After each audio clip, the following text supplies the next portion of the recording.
Berber Scree says, if you appreciate my help, then please hit subscribe. Subscribe right here.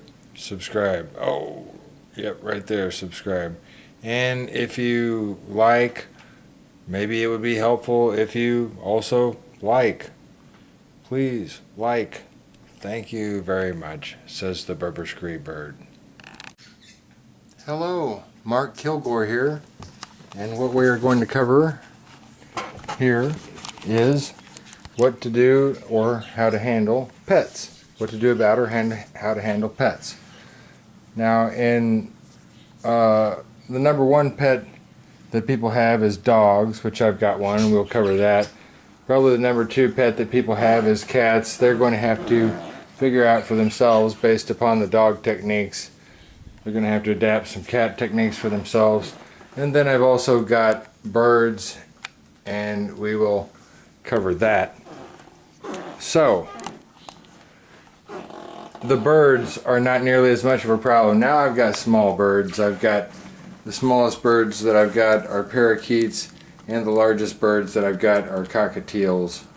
Birds are very vigilant, and if they have any light, then almost nothing is going to be able to sneak up on them.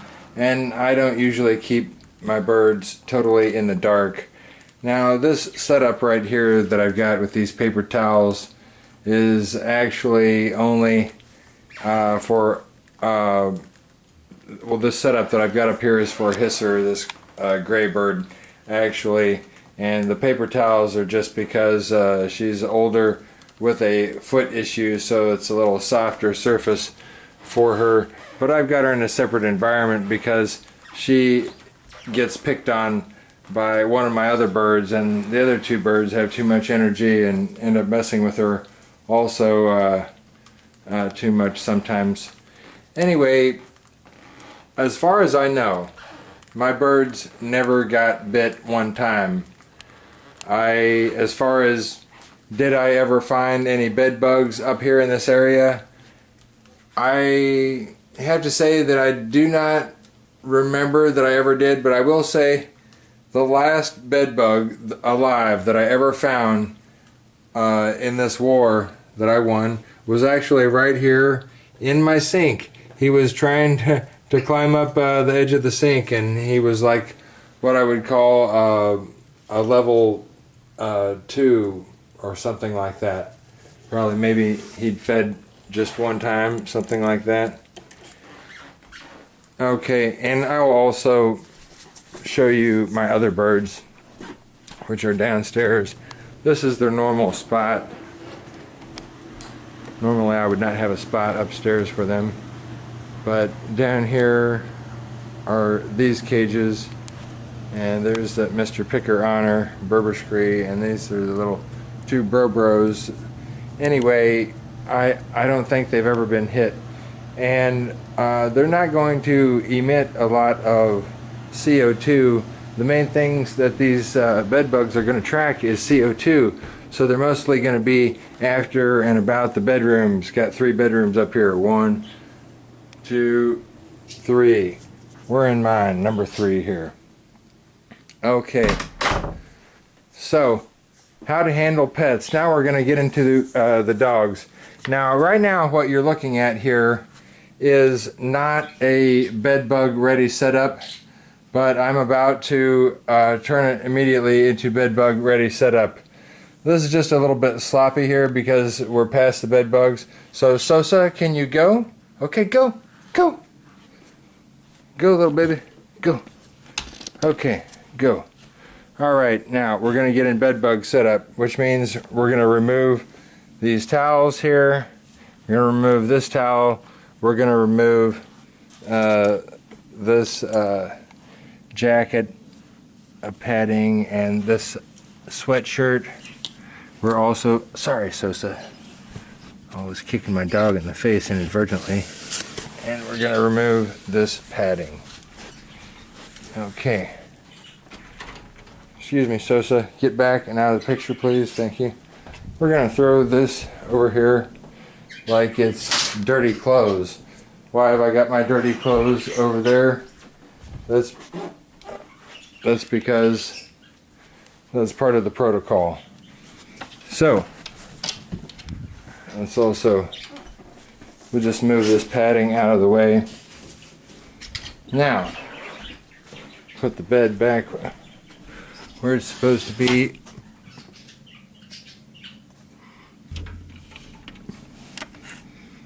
All right. Now, this is a bed bug proof setup right here.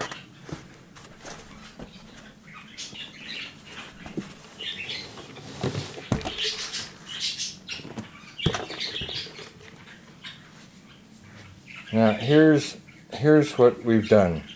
We've got climb up traps, which we are going to, we'll cover in detail on how to maintain climb up traps. Different little show. But what we've got here, we've got a dog bed. Now, if you look around the edges, we're going to talk a little bit about protocol. If you look around the edges, you're not going to find, this is a mirror wall here. You're not going to find that the bed is touching the mirrored wall. You're not going to find that the bed is touching the wall back here either. Come into focus now, come on. The bed is not touching the wall. You're going to find that the bed platform is not touching the wall, that there's a gap all the way around. Okay. I'm going to strip the bed off of the platform so that we can look at the platform, which you have to design for your pet. Well, I've done the design. You will have to do the construction. So, this has been painted because actually my final stroke of victory was sealing and painting the dog bed, because I believe that my dog was still taking bites. By the way, where the pets will take the bites, can you lay down, Sosa? Thank you. Lay down, baby. Good dog. Good dog, baby. It's okay. Where the dogs will take the bites, my dog almost always took his bites right here, right in front of his pee-pee, right in this area, right there. That's where my dog would almost always take his bites, as there's very little skin there. It was almost always right in there. And so, as I think my dog was still occasionally taking some bites, the last thing I had to do was seal this thing and seal the crevices and paint it. Now, what it consists of, I'm going to lift it off of the climb ups here.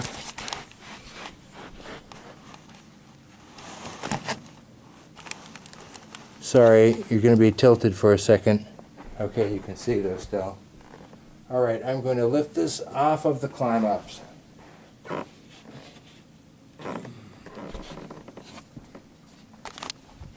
As you can see,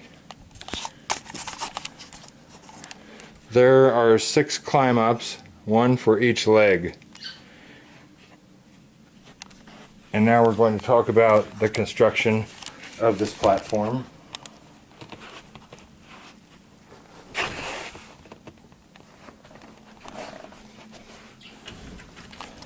I believe that at most places that you buy lumber, if you ask them to cut something to a certain dimension, they will. I only purchased 2 pieces of lumber, I believe, to construct this thing. 1 piece of plywood we can measure this quickly to get the dimensions of it.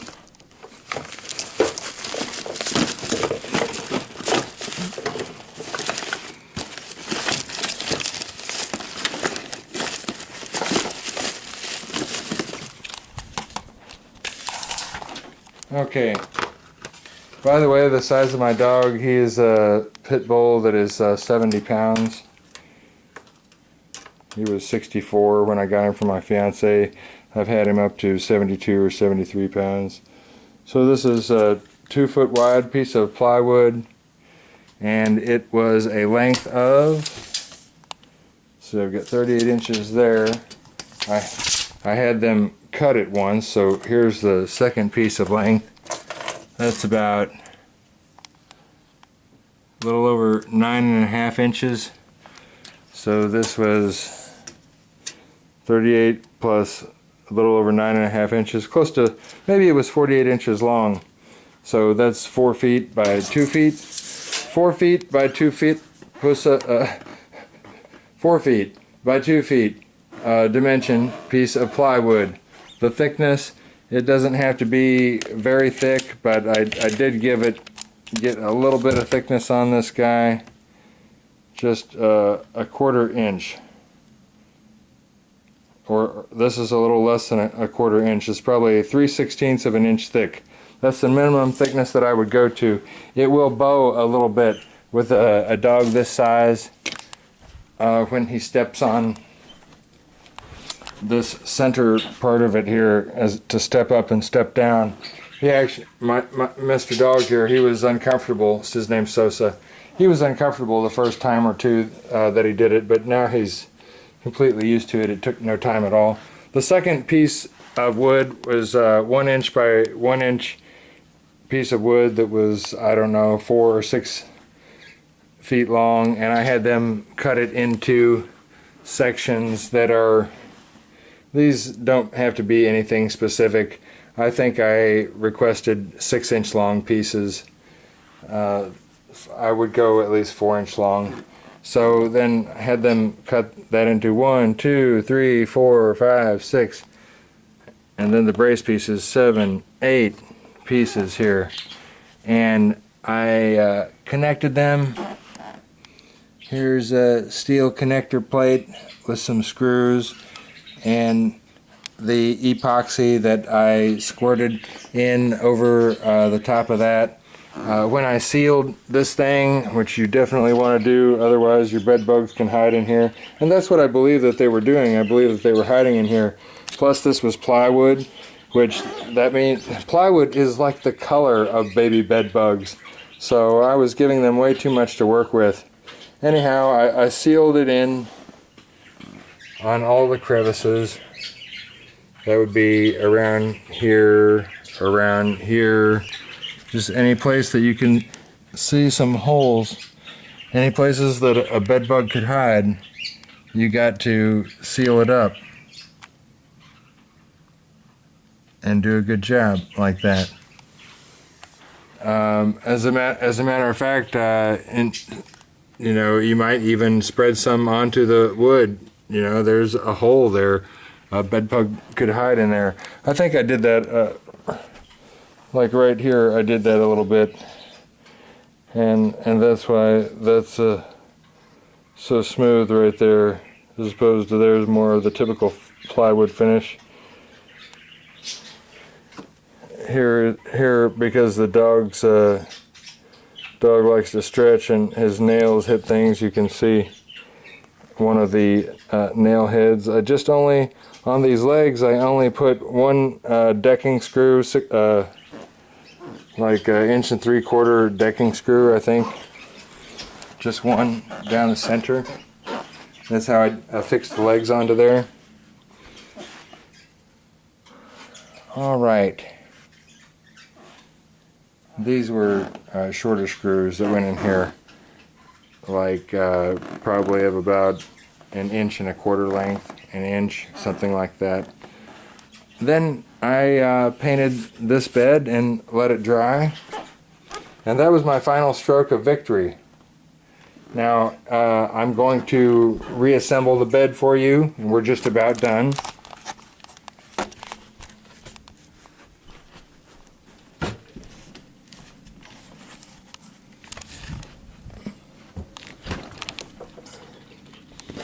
As you're setting it down, you'll want to set the legs into the climb-up traps.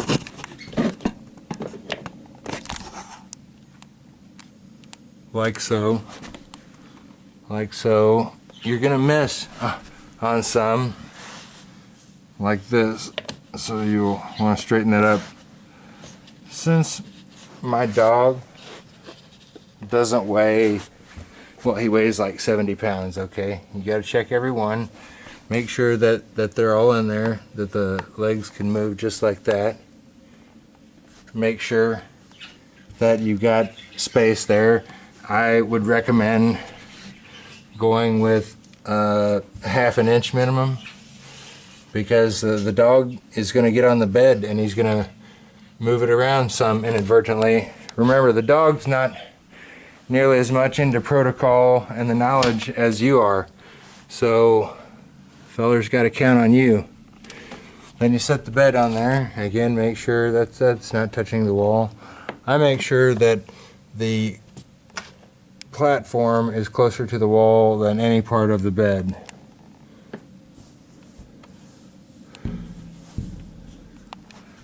Okay, there we've got a bed bug safe setup. Just like that. So that, okay, lay down in your bed, Sosa. Go lay down in your bed. Okay, now Sosa is on his bed bug safe island, so that if there are any bed bugs that are up of the climb ups, I would call it upstream. If there's any bed bugs upstream of those climb ups, then they're in there, okay? But if you've got that clean, then if you got your bed bug safe island established and there's no bed bugs up there, then the only way they can get up there is they have to try to use these climb ups, and they will get caught in the climb ups. They can climb up the side of the climb up traps, as it's got some tape there to make a rough surface, but as soon as they get to the edge there and try to get in, they're going to drop in the outer well.